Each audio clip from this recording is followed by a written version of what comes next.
23-19. This thing is over at 7-10. Yeah, a little disappointed that it's over. I like to drag on pain for as long as I possibly can. You'll get to drag it on the next 11 days. Got about 12 more days to drag this thing on, or week or whatever. But yeah, thankfully, we don't have to watch this anymore. Either bad quarterback play or meaningless football. I think those are the two worst kinds of football. Bad quarterback play being one, and I don't think we necessarily had bad quarterback play throughout the course of the year for a lot of it. Cooper Rush played fine. But meaningless football is very difficult to get through.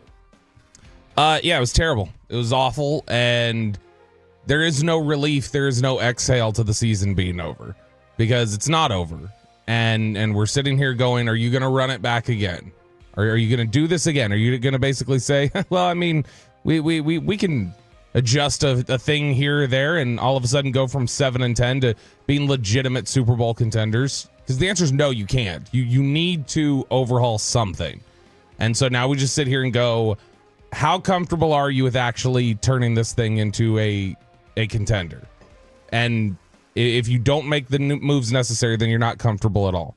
Jerry spoke for 23 minutes after the game. I want to give props to the DFW media. I mean, they brought the hammers out. It was incredible. Great job by everyone in that scrum, from are you still going to be general manager to are you keeping him? What does the hay in the barn mean? All these different things. And Jerry suggested, again, none of us know what the English language mean. At least Jerry's Webster. None of us have a clue. All in does not mean I'm pushing all my chips to the middle of the table. And apparently hay in the barn does not mean that they already made their decision on Mike McCarthy and that yesterday was not going to have any input on that call. As Jerry Jones told the reporters in re-explaining his vocabulary. Well, the point is that all that I'm going to look at, I was asked, I was answering the question. And that was, does the outcome of this game really impact his future? And I said, no. All of the things I'll consider are hays in the barn. Hays in the barn. So all the information has been gathered. That is the Jerryism for what hay in the barn. Right. All the information has been gathered doesn't necessarily mean we've made a decision on it, as he tried to backtrack to go ahead and just keep the torch lit and keep this thing alive for the drama to play out. Who's the announcer that says the hay's in the barn? Is that the Rams announcer? Ravens. The Jerry Ravens. Sandusky. The Ravens. Well, how could you forget? Got to change that name there, pal. He says that when the team, basically when the game is over. What the moment that it is clear that they're going to win, that they're going to be able to kneel it down, and the game's over. That's what hay in the barn means. But you know what? The scary reality is, maybe, Bobby, they haven't made up their mind. That's the scary reality of what I took from that yesterday. Again, Jerry wants to keep it alive. It's about, selling headlines. It's not about winning games first. It's being on First Take and the topic for the next few weeks here. The Cowboys are the number one draft pick, where they probably know what they're going to do, but they want to suck every single second and minute of coverage out of the media until the pick is announced. You don't come on and be the who made announcements yesterday? The Miami Dolphins, the Indianapolis Colts, right there after the game, the New England Patriots firing Gerard Mayo. They do not believe in coming out and saying, for stability's sake, for getting ahead of everyone else in their interviews, here's our decision, here's the news, we've had weeks to think about it, we're eliminated. No, the hay's in the barn, that doesn't mean that we've necessarily decided. The best way to drag it out a little bit more and the best way to get some more pub on there? Jerry, just go ahead and pop on with us tomorrow at 8:30. You could do that. You could do one more hit, and that'll help really drag it out. Well, if Cowboys PR keeps feeding him stuff like yesterday, he'll just call in unannounced. Nick Harris yesterday had a tweet where he said, after today, the question isn't if Jerry Jones brings back McCarthy, it's how. And I think that's it does sound more like he's trying to figure out, how do I make this work? How do I do this? How do I justify this? Like it sounded like somebody who wanted to, but he's got to make sure, does the money work on my side? Does this work? Does that work? Do I get things exactly the way I want? Because if it's not on my terms, if I don't get it the way I want, then he can go. Well, RJ, I'm going to turn this over to you, and you can put on your Jerry hat and try to explain this. Jane Slater hit us up yesterday, sent the audio to Bobby and I, and she goes, can you listen to this just to make sure I heard this correctly? Because Jane tweeted something about incentives. Not incentives for Mike Evans. Not incentives for Cooper Rush. Incentives for the next head coach of your team? Well, anything is possible. And because of contract status and, most of the fans that I have, most of the fans want everybody to be on the incentive plan. Everybody wants it to be on the incentive plan. And so the more you can have the incentive plan, to me, the better you've got the way sports is aligned with sports and a goal of having accomplishment, and you align that with the financial end of it. For instance, I might say, look, I'm going to pay you this much, but then I'll pay you not any more, and I know you want twice that.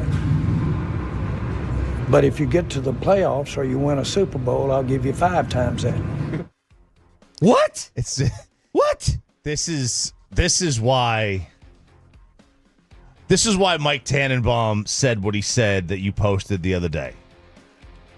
New Year's resolutions. What should every team's New Year's resolution be? Mike Tannenbaum, former GM, said, stop doing radio. He just gets him. He just starts going. He goes down a path, and I do this a lot because I have to mention the family. All right, so I go down a path. R.I.P. Chapter. It's very early. Come on. It is. It's in his death or the show? The both. You go down a path, and then you realize I don't really know where the hell I'm going with this. Okay, and then you got to kind of take a detour, and then you go, oh wait, I got an idea. This is going to sound great. This sounds great in my head, and then you put it in words. It doesn't sound so good anymore. I don't think this means that he's going to. Is he going to go to Mike McCarthy and say, look, here's $2 million. No, seriously. Yeah, I know, right? Here's $3 million. If you win the NFC East, it's another $1 million. For every playoff game, you get $500,000. If you win the Super Bowl, you get $5 million. Is Don't that tell what me he's? What I'm saying. That's not. Is that not what he's saying? I don't think he means. I don't think we're supposed to take that literally. I think that yes, he is going to give him an incentive based deal. Like, I mean, if Mike makes $5 million this year, he'll make $5 million again. But the incentive also is probably short term. It doesn't have to be like it could be just a short term thing again. Give me an example of what that incentive could even mean. Here's your $5 million. If you win the Super Bowl, you get an extra 10. Yeah, because I don't think that exists in any other contract in the NFL. Not that I could find for a coach. No, I know, but like Mike doesn't make $18 million anyway, right? Like he's making what $6 million a year. It comes He's across making 4.5 or 5. 5. It comes across as cheap.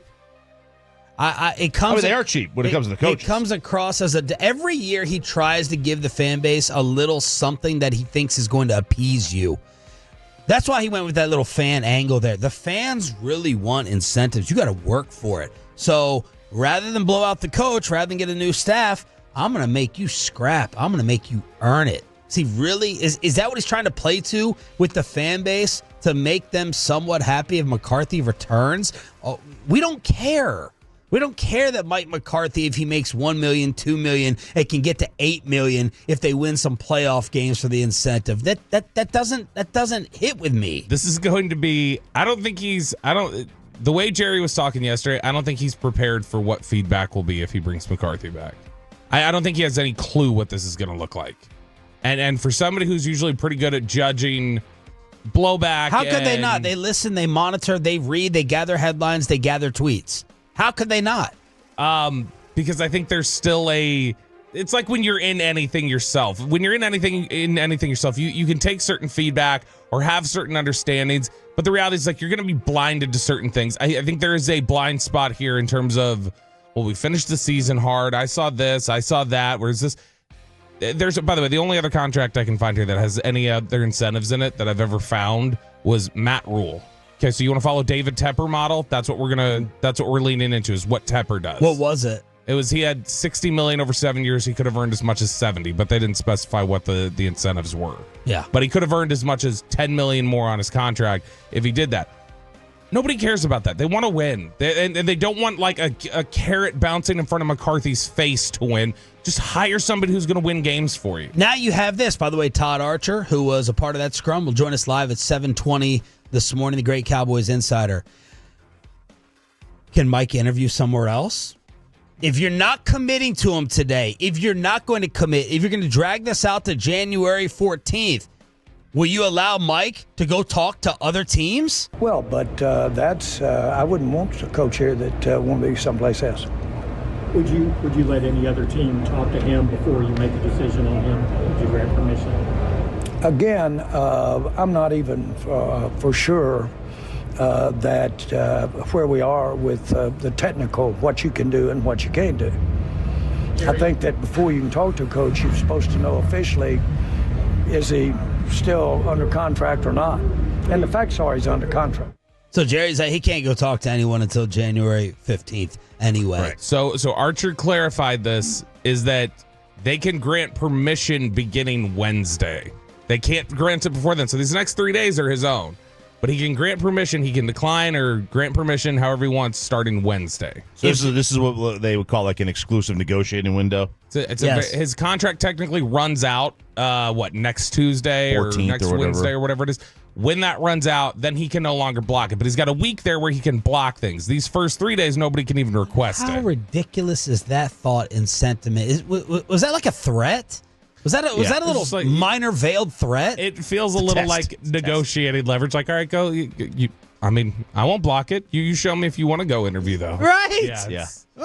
Insane. Hey, so he's just supposed to sit back and heel and beg for a treat and wait for Jerry to make his decision without talking to the Bears, the Saints, or whoever else. Are you kidding me? They operate on their own schedule, their own way, and that's why we're 30 years deep. 30 years dry. Yep. Yeah, 30 years. That's a great point. Jerry talked yesterday, and we'll play all this, I'm sure, throughout the day. But Jerry talked yesterday about how he's going to be the GM or whatever else. If he got put on an incentive-based contract, would Jerry still be here as GM based on incentives? Well, he would on regular season wins. He probably would on a playoff berth. No. And then that's where it would end. That's about where it ends. Yep. Double-digit wins. You get to 10 wins.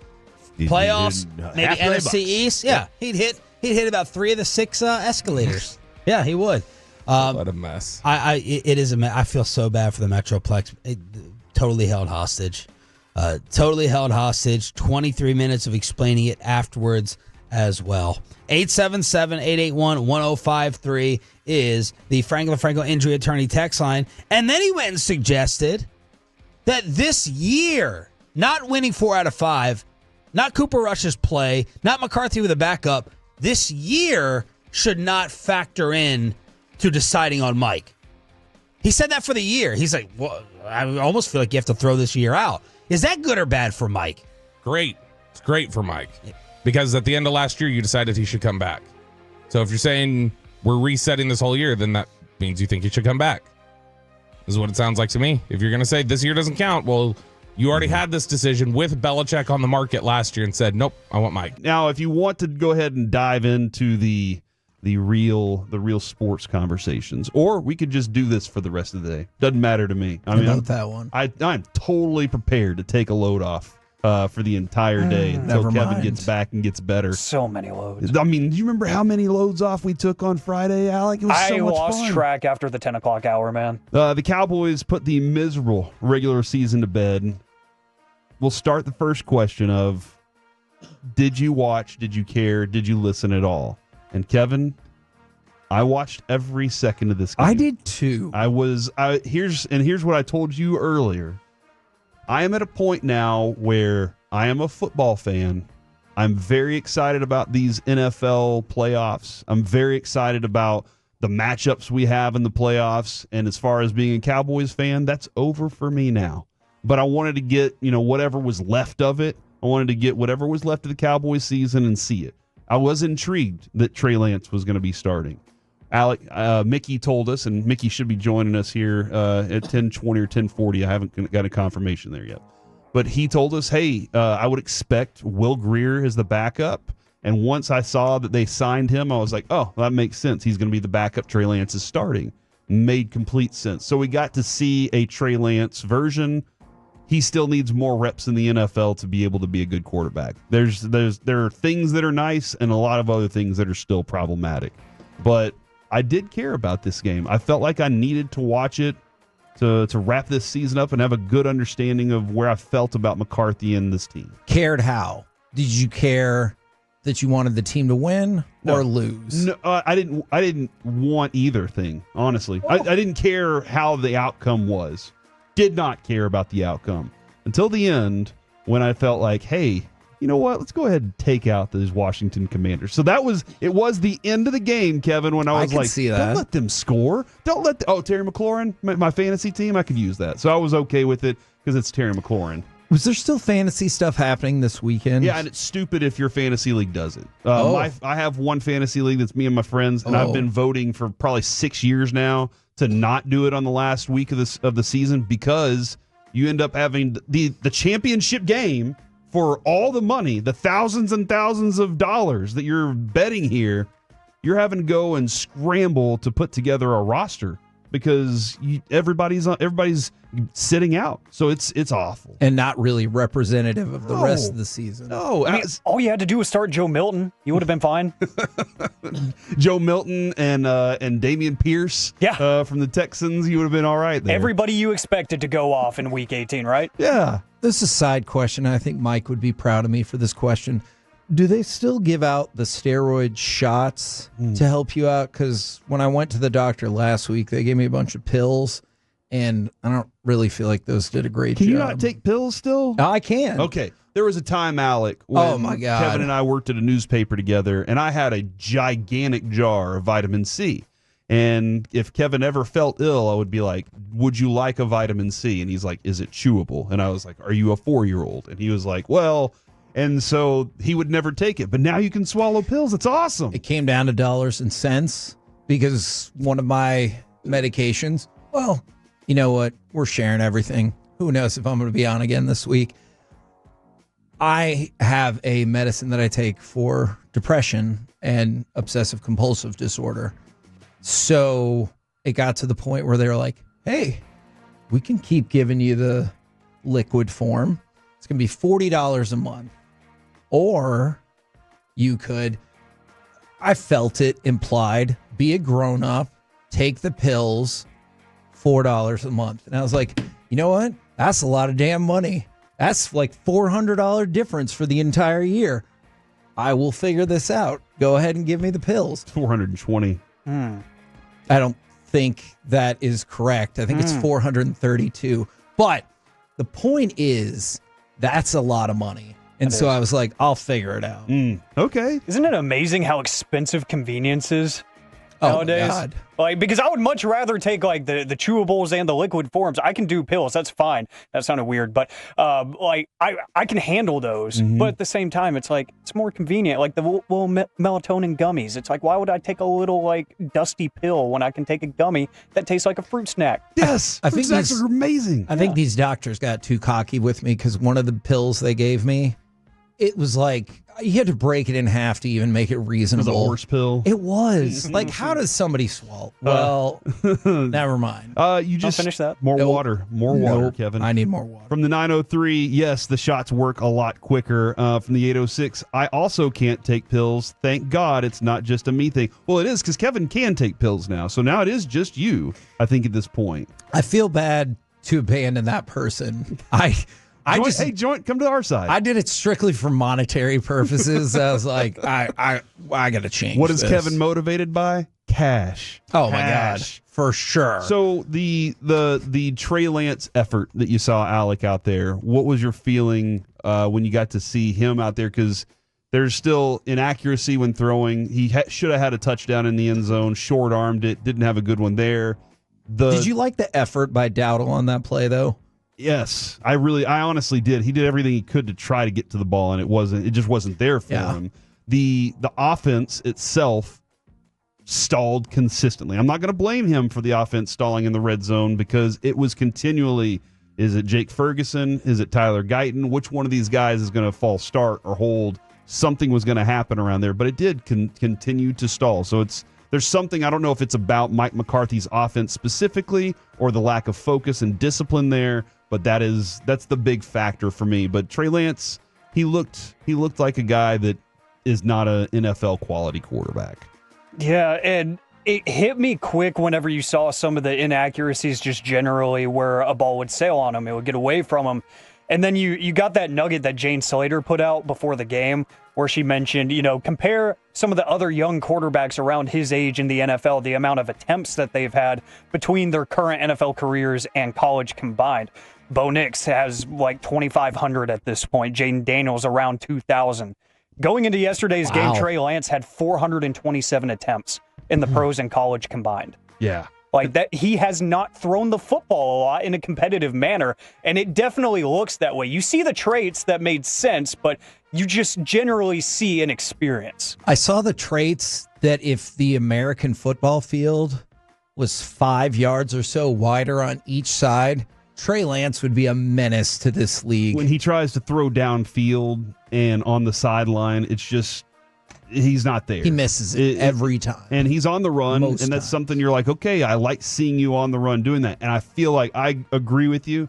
Either make the field wider or become a better quarterback, get more opportunities doing that. I'm going to say that the only real option, Kevin, is to go ahead and give him more opportunities.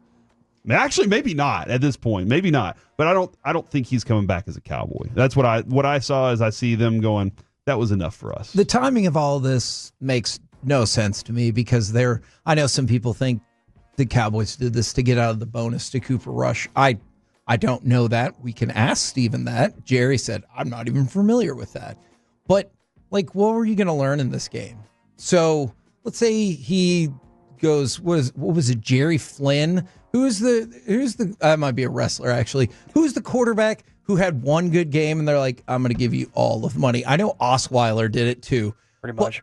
But what were you going to see? Let's say you won this game 35-10 and Trey Lance threw 4 touchdown passes. Were you going to give him all the backup money because of that game? I probably would have felt a little more comfortable replacing Cooper Rush. Okay. Like saying, okay, Cooper, it's we understand what we have with you. The reality of the team not being good really doesn't give you a good understanding of whether or not Cooper Rush is the best guy, the best fit for if you have something break down on Dak next year. And you're in that, the team's rolling right now. We can't miss it. Is Cooper Rush? I still think he's the Matt guy. Flynn. Matt Flynn. Did you say Joe Flynn? I said Joey Jerry Flynn. That is definitely a prelim wrestler from WCW. You're just focused on getting home to Netflix tonight. That's it. But I'm totally in the boat of looking at what you saw and saying, okay, you can go out and find whatever contract you'd like with any other team out there. And if you don't come back here, well, that's what it was. Do you just say that to Lance? Do you say that to both of them? Well, I mean, you're going to have a backup. What? So I would probably just say that to Lance, and nobody's going to want Cooper Rush. I don't know about that. I'm not saying to be their starter. He missed a season, Kevin, and then came back to the Cowboys. Nobody wants him. Otherwise, he would be somewhere else. I don't know. Did the Cowboys just say, hey, here's all the money we have to pay you? I'm just curious what that number is. If another team says, hey, we will give you $4.5 million to be our backup. I mean, that's more than the Cowboys want to pay. That's more than he's been making. But for him, that's 2 to 3 times what he usually makes in a season. Hell yeah, I'll take that money. Yeah, no, I mean, if it's him, then yeah, he would. I just don't see any other team saying that they feel like they need him that much. Okay. I think he's more valuable to the Cowboys. Than he is to other teams out there. But that's just, I don't know. Maybe other people out there disagree with me on that. I mean, somebody did point out Sam Darnold. What about him? I mean, Cooper Rush, Sam Darnold, same guy, kind of. That's a joke. What do you mean by that, Corey? And I get it. Sturdy. Now that Sam Darnold's hitting, what in the build-up to that led you to believe he's about to go off? Mm-hmm. If Trey Lance goes somewhere else and dominates, I'll be like, fine. There's no way I thought that was going to happen. From the 940, did y'all not watch the game? Lance was nailing his throws in the first half, hitting those crossing receivers. I watched the rest of it, too. Not just the first 15 plays where he was throwing the same passes that he worked on all week to set up for it. That was something that he understood and knew, and those receivers were wide open. When it came to crunch time, when it came to big moments of, hey, now you actually have to make a big-time play for this or team, sideline work. Yeah, he wasn't able to do it. So, yes, those crossing patterns, those were great. Those were receivers that, again, they got open because of the routes. I saw all that. Now, if you're joking, if they're being sarcastic about that, I'm joking with you. I get it. If your takeaway from that game was he's ready to go, okay, I guess we did watch a different game. He could be a steal for somebody. If they want to invest in him and really work with him, he definitely could be a steal because I don't think the value of it is there very much. The rest of the game, Jalen Tolbert finally opened up a little bit. And we kind of been waiting for that. Jake Ferguson, Kevin, I don't know, man. This year for Jake Ferguson, it's been rough. False starts, just lack of focus, just moments where I'm like, that's not what we expect out of you. And that screwed a lot of things up this year. This might be a conversation for another day, but are Jake Ferguson and Tyler Guyton, they both got to be pretty high on your list of biggest disappointment seasons, right? Yes. Well, I'm not saying they have to be 1-2. But... Ferguson biggest. Okay. Guyton, I'll say he's behind Dak because Dak's a disappointment with the injury and everything. But I knew that Tyler Guyton had all these other things. Well, we talked about that Friday with Alec. He has all these other qualities that you're kind of waiting to see him grow into. Here's something that I heard Brad Sham and Broadus and Zach Wolchuk in the post-game show yesterday were kind of discussing in the line of next year they're not young players anymore. They're just players. And that's that sign of Jerry talked about this all season long is, hey, we intentionally went young. We intentionally went with less experience, but next year we're going to get the benefit from it. And that is going to be the point. Of next year, the expectation is when Cooper Beebe lines up, he's a veteran at this point, a second-year starter. Next year when Tyler Guyton gets out there, those stupid mistakes can't happen anymore. So that is where you kind of look at it and go, yeah, it was this, but the experience they got, hopefully they learn from that experience, they use it, and they go rock with it. Otherwise, it could be a very bad situation. Cowboys GM Jerry Jones meeting with Mike McCarthy today saying no rush to resolve the Mike McCarthy job status. I just think that's negotiating, when they say that the person that talks first or asks for a deal first is the one that loses. So I think Jerry's just kind of slow rolling into it, but we got to get down to brass taxes this afternoon. I just think that would be disrespectful. Yeah, I think that if Mike legitimately has other opportunities, you want to make sure that, like I say, Jerry and Steven, maybe they feel like they don't owe him that, but to Mike, he'd like to know. I don't think he's going to be like Jason Garrett and want to hang around a week and kind of figure things out. He made a very passionate speech last night in the post game about, they're asking about the job and stuff, and he's talking about his program and what they built and, how he thinks he's the right guy to continue on with the program and the good things that they've done. And there has been some good things that they've done. So yeah, hopefully this thing will be resolved more sooner than later, as we'd all like it to be. And then, if in fact that, there's some talk, though, that even Brian Schottenheimer might want to go on and call plays somewhere else. That maybe that he might not want to be, a guy. That'd be something I'd be excited about, because then we'd have turnover at OC. I don't know. I'll take or leave the Mike McCarthy situation. I doubt the Cowboys would hire somebody better than him for the job. I think he's got McCarthy? He's got a lot of good things going. They need to get the Zimmer situation resolved too. They do. So that's something, because you don't want to lose out on some of these defensive coordinators that might be. No doubt. There. The Jets are trying to interview everybody right now, it seems like. So as other teams are moving on, you don't want to lose out on some of your options. And I think dragging your feet on that only ends up being an issue in that regards. And for Mike as well, right? It's unfair for both of them. The Cowboys would be doing themselves a disservice for waiting. I think it would hurt Mike McCarthy as well. But you've got to kind of get ahead of this thing if you need to be looking for a new coach. Let's go ahead and start moving forward. And at the worst, to me, part of the sell of bringing Mike back is Zimmer. Like if Zimmer doesn't want to coach again, at least here, I don't know. I think that might change things for me because I think the continuity of it is the best argument. And you saw the defense make strides. I do want to see something different with this offense. But Mike also might just say, well, then I'm not staying. If you want somebody else to call plays, then I'm out. In which case I would say, well, then that's fine. Thank you very much. This has been a good 5 years. We brought you in here to get over the hump. You haven't been able to do that. Let's try and find somebody else that can. Now, I do wonder if the Cowboys then would pivot. We were talking with Brad yesterday, and he talked about comfortability, right? People that you know. Well, one of the hot names right now is Kellen Moore. And I do wonder if that would be kind of the first person that comes to mind for them in that building. There is a lot of affinity for Kellen Moore. Now, Kellen might also say, the way that I left there, you can go kick rocks. I'm not interested. I know how things go over there. You're going to make it very, very difficult for me to win. But I think that would end up being, and Cowboy fans need to think about that. If you don't want Mike McCarthy, who then is the next option? Yeah. And I think that would be a very realistic name that the Cowboys should be considering. If Mike Vrabel were to sign quick, if, say, New England offers him the job, and obviously Gerard Mayo getting fired yesterday, I think sets it up for Mike Vrabel to go into New England. If that's Dallas's number one candidate, that might make things a little bit more difficult for Steven and Jerry. That might have to make them move along a little faster than they might want to. It's an interesting idea, though. What if Kellen Moore is the guy that you want, and because of that, like, you have to wonder, why would Jerry Jones want to drag this out? My initial thought was this is a negotiation ploy to lowball Mike, but what if he's thinking, well, if Mike does leave, that's fine. I'll just wait until the Eagles are done, and I'll take Kellen Moore. Yeah, he could probably get Kellen Moore for the same price he gets Mike McCarthy right now. Maybe a little cheaper for his first job, his first head coaching job. That's something. I think that Kellen Moore had a problem with Mike McCarthy. I don't know if he had a problem with the Jones family. So, that's something to keep in mind with.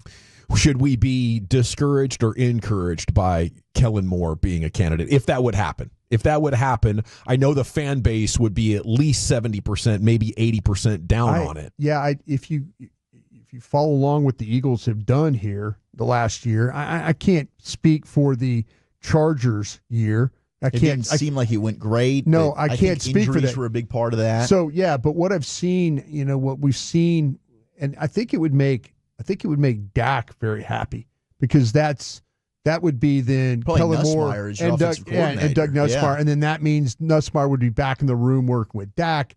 I think Dak would be very, very happy with that. And what the Joneses have to think about is their quarterback, who they've invested in for the next 4 years. And then with Mike Zimmer, I mean, based on how the second half of the season went, this is a guy you want back. Yeah, and can you can you get Kellen Moore to agree to that? Can you say, listen, Kellen, we want to give you this job. You've competed against Mike Zimmer. Well, I know it probably, for a couple of different games for a half, it was pretty tough. I mean, the second half, you got the best of them. But would you be interested, if we give you this job, would you be interested in keeping Mike Zimmer?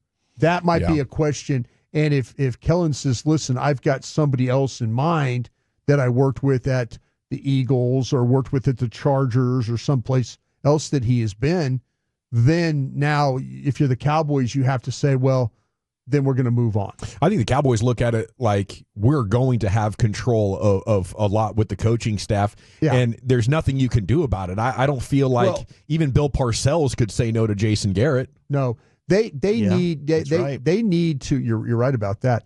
They need to make the decision or learn the decision of Mike Zimmer quickly. Yeah, because if you can't let this thing, Mike needs to. Do go you in think there. He's negotiating for just more money? Mike Zimmer, like, I don't know if I want to do this. I sent him a text this morning, just thanking him for coming in here and making me look decent for the nice things I said about him over the year. But I haven't heard back from him on that. I think that there's people that know Mike, that he really he did this, as he said, for his son Adam, who he lost, and he's gone through a lot of heartache in his life. He came back, he coached, did the best he could under the situation. Loves the horse racing part of that, and he's thinking, do I want to go be that guy full time, or do I want to keep coaching? I don't think Mike's trying to hold you up for more money or anything. I just think Mike's to the point where it's like he had that year off where he was able to kind of sit back and do a lot of other things, and he's like, man, that wasn't a bad gig. I mean, the lifestyle, the options, not having to get up when you're tired. Yeah. Oh, he's newly engaged. Congrats to him for that. Congrats. Yeah. Mike McCarthy adding he does want to be back. He said, I'm a winner. I know how to win. I've won a championship and all that, and that's who I am. So we'll see where it goes, and that's what we're tracking this afternoon. If you missed it, Jane Slater reporting that he and Jerry Jones are meeting. Jerry adding yesterday, no plans to step down as GM. No surprise there.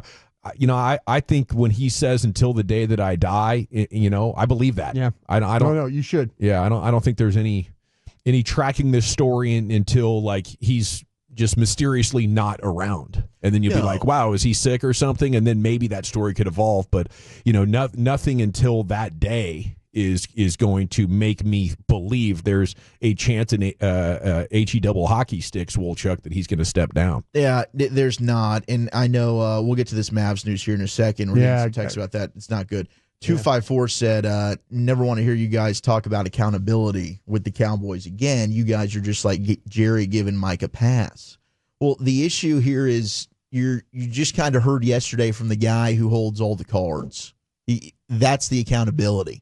Jerry said, I'm not going to ever not be the GM, right? So there's only I don't think the coach, it's going to make a damn bit of difference. They can keep Mike McCarthy. They can bring in Kellen Moore. I don't think it matters. We've seen a ton of coaches come and go in this thing. It starts at the top, and that's where you're not going to see any change. So I'm pretty deflated in my Cowboy optimism right now, and maybe I'll gather that back as time expires. But what was the texture, Matt, about? Dude. Like the accountability portion of it. For Jerry? Like, no, we're giving Mike a pass. Mike McCarthy? We're okay with Mike coming back. Yeah, he's done a nice job. He's not the perfect coach. He's not going to bring a Shanahan, McVay, or Andy Reid view of the offense. The difference maker guy, a little bit, yeah. But I would say he is a difference maker in accountability, in health, in overall culture, in I think he would have wanted to get rid takeaways. of Zeke. Yeah, I think he would have wanted to get rid of Zeke before that Atlanta game. I don't think the front office let him do it. Yeah.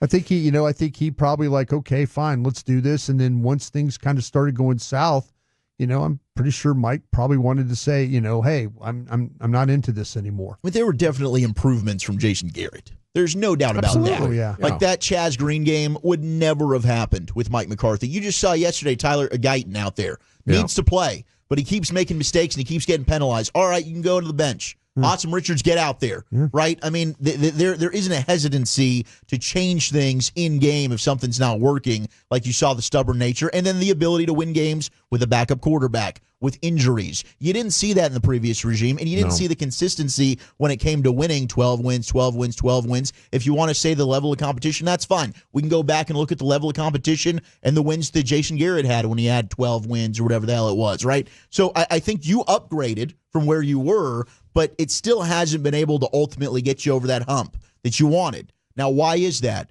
Well, it's probably the way that they go ahead and team build and roster build, and also just the way the organizations run. Well, and you have Dak Prescott as your quarterback. And that's not going to change either. They committed to Dak for 4 years. What wins in the playoffs my entire life is quarterbacks that are all pros. Yeah. Tom Brady has 7 of them. Patrick Mahomes is on his way to 7 or 8 of them. Everybody else is trying to pick off a perfect opportunity when you have the offense that can run the ball and the defense that can shut everything down. That's the 2 descriptions of who's winning Super Bowls. It's not guys like Dak Prescott who have set the market for highest salary in the NFL. It's guys like Nick Foles who are at $10 million a year and they hadn't paid Carson Wentz yet. It's guys like, maybe Matthew Stafford, who I think is a great comparison for Dak, but his contract was so old it only cost the Rams $20 million against the cap, so they had all the extra money to add players that could make that a totally complete team. Dak is good enough to win the Super Bowl, but not with a roster that compares with what Patrick Mahomes is winning with the Chiefs. And the Cowboys like to pretend that Dak is that good. And when they come up short, they're like, well, we're only going to go as far as Dak, plays us to. And it's very frustrating indeed. But I say all that just to say, like, Mike McCarthy's not the biggest problem. Like, Mike McCarthy's better at his job than Dak is, and he's better at his job than the front office is. So I wish he'd be perfect and great, but listen, you talk about the optimized offenses. What happened in San Francisco this year? What happened with the Rams this year? What happened with the Dolphins this year? Yeah. Those are the architects like that we all put on this pedestal when everything is going great and all of their skill players are healthy and in their prime. We're like, oh, wow, look at how great of a job they can do. Well put. Yeah. You know, but well put. But I would say, look at how Mike McCarthy had a Dak Prescott running offense with Terrence Steele at right tackle, Tyler Biadasz, a broken down Tyron Smith, one good wide receiver in CeeDee Lamb. Dalton Schultz and Jake Ferguson, Michael Gallup breaking down, Brandon Cooks ancient. Top 4 offense 3 years in a row. But he doesn't get enough credit because there's not more motion at the snap. You know? So I think this organization will do a lot worse at head coach if they move on from Mike McCarthy. I wish I could dream of them having the vision to go find the next LaFleur, you know, and plug something in like that. But they don't. They're not going to do better. They would find just another retread that had won a Super Bowl somewhere.